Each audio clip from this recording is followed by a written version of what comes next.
लोकसभा निवडणुकीत भाजपनं पैसे वाटले का, ते कोणत्या नॅरेटिव्हसाठी होते, असा प्रश्न विरोधकांनी केला आहे। या वादाची सुरुवात राजकीय विश्लेषक भाऊ तोरसेकरांचा एक व्हिडिओ आणि भाजप पदाधिकाऱ्यांनाच बजावलेल्या एका नोटिशीवरून सुरू झालेली आहे। पाहूयात हा रिपोर्ट। सोशल मीडिया असो, मेनस्ट्रीम मीडिया असो, त्यांना निवडणुकीच्या लोकसभा निवडणुकीच्या प्रचारासाठी कोणाला काय आर्थिक किंमत द्यायची हे सगळं ठरवण्याचे अधिकार म्हणे या श्वेता शालिनीकडे होते। 500 कोटी रुपये कुठून आले आणि कोणी खर्च केले याचं उत्तर असंवैधानिक सरकारने द्यावं। 550 कोटीचा वापर हा भाजपने केला हे भाजपचेच कार्यकर्ते तिथं म्हणत आहेत। लोकसभा निवडणुकीत भाजपच्या प्रचारासाठी पत्रकारांसह यूट्यूबर्स आणि विविध प्लॅटफॉर्म चालवणाऱ्यांना पैसे दिले गेले असा धक्कादायक आरोप खुद्द भाजपमधूनच सुरू झालाय। त्यावर फडणवीसांच्या शिष्टाईनं पडदा पडला। मात्र प्रचारासाठी कोट्यावधी रुपये सरकारचे होते का? सोशल मीडियात कोणतं नॅरेटिव्ह सेट करण्यासाठी ते पैसे खर्च झाले याची उत्तरं द्या म्हणून विरोधक भाजपला सवाल करतायत।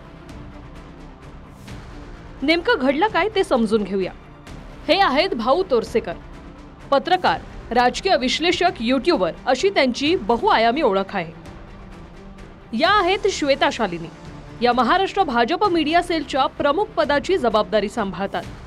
भाजपचा पराभव हा विरोधकांच्या खोट्या प्रचारानं झाल्याचा दावा फडणवीसांनी केला। दुसरीकडे भाजप कार्यकर्त्यांच्याच दाखल्यानं तोरसेकर म्हणाले की निवडणुकीत श्वेता शालिनी यांनी भाजप विरोधी यूट्यूबर्स पत्रकारांनाच पैसे दिले।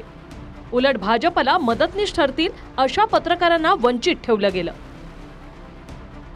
या व्हिडिओनंतर श्वेता शालिनी यांनी तोरसेकरांना नोटीस पाठवली। शहानिशा न करता एकतर्फी व्हिडिओ बनवून आपली बदनामी झाल्याचा दावा त्यांनी केला। यावर सोशल मीडियातले भाजप समर्थक खवळले। फडणवीसांना मध्यस्थी करावी लागली। माहितीनुसार अखेर खुद्द फडणवीसांनीच गैरसमज झाल्याचं सांगून तोरसेकरांची समजूत काढली आणि त्यानंतर श्वेता शालिनींनी नोटीसबद्दल तोरसेकरांची माफीही मागितली। इथे वाद थांबला। मात्र पाण्यासारखा पैसा कुणी खर्च केला, काय नॅरेटिव्ह सेट केलं गेलं यावरून विरोधक आक्रमक झाले। सोशल मीडिया असो, मेनस्ट्रीम मीडिया असो किंवा आणखीन कुठचंही असो, त्यांना निवडणुकीच्या लोकसभा निवडणुकीच्या प्रचारासाठी कसं राबवायचं, कोणाला काय मदत करायची, कोणाला काय आर्थिक किंमत द्यायची हे सगळं ठरवण्याचे अधिकार म्हणे या श्वेता शालिनीकडे होते आणि त्यांनीच सगळं गोंधळ घालून ठेवला। या तक्रारी माझ्याकडे शेकडो कार्यकर्त्यांनी केलेल्या आहेत की भाजपला टार्गेट करणाऱ्या ज्या संस्था आहेत, जे यूट्यूब चॅनेल आहेत, जे मेनस्ट्रीम चॅनेल आहेत, जे पत्रकार आहेत, त्यांना पॅकेजेस दिली गेली कशी आणि भाजपला मदतनीस ठरू शकतील असे अनेक पत्रकार आहेत, त्यांना कसं वंचित ठेवलं गेलं। या तक्रारी जेव्हा भाजपच्या कार्यकर्त्यांकडून किंवा पाठीराख्यांकडून येतात, देवेंद्र फडणवीस साहेबांना मला विचारायचे की नरेटिव्ह सेट कोण करतं। भाजपचाच एक गट सोशल मीडियावर बोलत आहे की 550 कोटी शालिनी मॅडम कोण आहेत हे बघावं लागेल। 550 कोटी हे मीडियाला दिले गेले, सोशल मीडियाला। मग ते 550 कोटीचं केलं काय? मग तुम्ही नरेटिव्ह सेट करण्यासाठीच तो पैसा वापरला ना। म्हणजे ओबीसी विरुद्ध मराठा, हिंदू वर्सेस मुस्लिम खोटा नरेटिव्ह हा मतदारसंघ नाही तर महाराष्ट्रामध्ये करण्यासाठी 550 कोटीचा वापर हा भाजपने केला हे भाजपचेच कार्यकर्ते तिथं म्हणत आहेत। महाराष्ट्रामध्ये जातीय दंगली आणि जातीय तेढ संविधानाच्या विरोधात वागण्यासाठी 500 कोटी रुपये कुठून आले आणि कोणी खर्च केले याचं उत्तर असंवैधानिक सरकारने द्यावं। या वादात आपलं नाव काय इतकं मोठं केलं गेलं यानं भाऊ हैराण झाले। थोडक्यात खाऊन गेलं अख्खं गाव आणि आलं भाऊचं नाव असा प्रकार घडला। कारण समर्थकांची भूमिका भाऊंनी जाहीरपणे मांडली। विशेष म्हणजे भाऊंनी श्वेता शालिनींची बाजू समजून न घेता फक्त समर्थकांच्या हवाल्यानं व्हिडिओ केला आणि दुसरीकडे अद्याप श्वेता यांची नोटीस मिळाली नाही म्हणून प्रतिक्रियेस नकारही दिला। महाराष्ट्रात या घडीला भाऊन इतका बुजुर्ग पत्रकार आणि निष्पक्ष विश्लेषक कोणीही नाही, पण पुरोगामी मंडळी भाऊंना कायम भाजप समर्थक ठरवते। त्यात खुद्द भाजपच्या श्वेता शालिनी यांनीच आपल्या ट्विटमध्ये आपसात असा उल्लेख करून भाऊंना भाजप सोबत जोडून घेतलं। शालिनी म्हणाल्या की यावेळी आपसात न भांडता 2024च्या लोकसभेत ज्या चुका झाल्या त्या सुधारून 2024च्या विधानसभेसाठी आपण काम करावे आणि त्या कामात आपल्यासारख्या वरिष्ठ व्यक्तींच्या मार्गदर्शनाची मोठी भूमिका आहे. लवकरच प्रत्यक्ष भेटून जो आपला काही गैरसमज झाला तो दूर करून आपण सोबत कार्य करू अशी अपेक्षा आहे.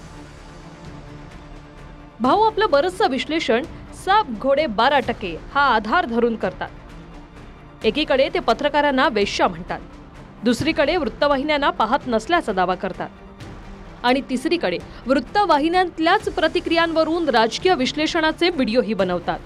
साधारण 10 महिन्यांपूर्वी बावनकुळेंनी पत्रकारांना चहा पाजा ढाब्यावर न्या, लोकसभा निकालापर्यंत भाजप विरोधातल्या बातम्या येऊ देऊ नका अशा सूचना भाजप कार्यकर्त्यांना दिल्या होत्या. त्यावर पत्रकारांकडूनच टीकेची झोड उठली. तेव्हा तोरसेकरांनी बावनकुळेंचं समर्थन केलं होतं. आज मात्र साधनांऐवजी भाजपनं कार्यकर्त्यांवर फोकस का केला नाही अशी तक्रार भाऊंची आहे. विक्रम, आ तो गए, जाओगे कैसे? बड़े आराम से. देखिए ये देश हेलो, मैं आ रहा हूँ. और हाँ, भगा कर ले जाऊंगा. सिक्योरिटी, प्रिया, भाग गई, पकड़ो उनको. हेलो, बोला था ना, भगा कर ले जाऊंगा. विक्रम, एक हिंट तो देते. हिंट. बड़े आराम से. बूथवर काम करा. त्या 4 बूथवर इलेक्ट्रॉनिक मीडियावाला कोण आहे? ते टिल्लूवाले पंप त्याने छोटे छोटे फिरतात गावात, पोर्टलवाले, त्यांना यादी बनवली 5-7 लोकांची, ज्या 5-7 नसतात, 1-2 पोर्टलवाले असतील, 1-2 प्रिंट मीडियावाले असतील, 1-2 इलेक्ट्रॉनिक मीडियावाले असतील, 5-6. त्यांना महिन्यात एक वेळा चहा बोलवतात. त्यांनी महाविद्यालय 2024 पर्यंत आपल्या विरुद्ध काही लिहू नये. त्यांनी महाविद्यालय 2024 पर्यंत आपल्या विरुद्ध काही लिहू नये. चहा बोलवायचं झालं, चहा बोलवायचं समजलं तुम्हाला. काही त्यात कमी जास्त तर सुजय काय भेटले ते जे ढाब्यावर घेऊन जातो त्यांना कोणतीही बातमी त्या 4 बूथवरची आपल्या ठेवून आली पाहिजे, आपल्या विरोधात नाही. 4 बूथचा महाविजय म्हणजे एकही बातमी त्या 4 बूथच्या आपल्या विरोधात नाही पाहिजे.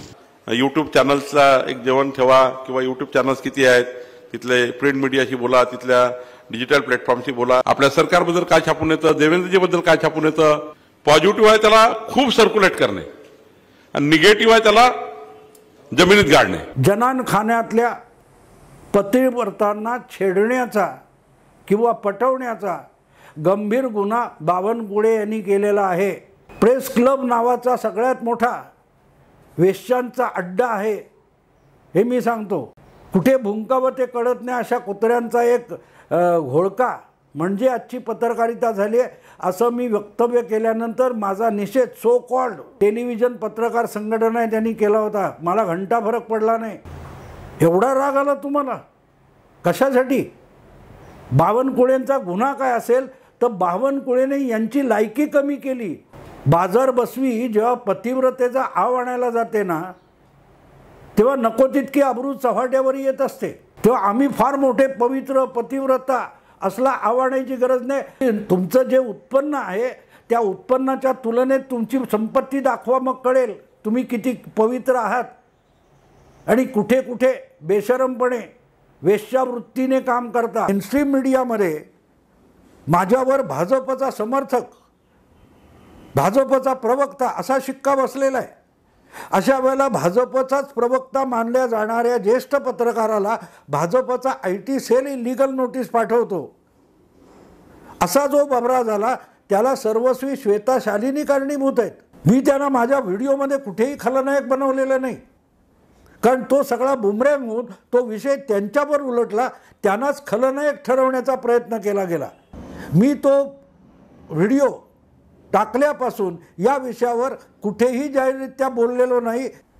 मला ज्या भाजपच्या कार्यकर्त्यांनी तक्रारीच्या स्वरूपात कोण श्वेता शालिनी असा प्रश्न विचारला होता तेवढाच ओझरता उल्लेख माझ्या व्हिडिओमध्ये आहे.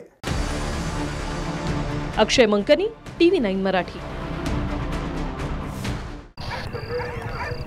विक्रम, आ तो गए, जाओगे कैसे?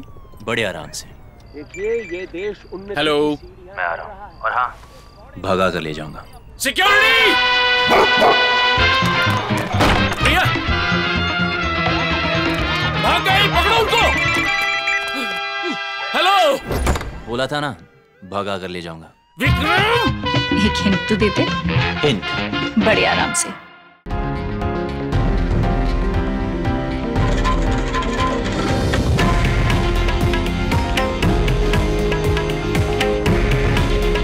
हे आहे देशातील नंबर 1 न्यूज नेटवर्क आणि आपण पाहत आहात TV9 मराठी।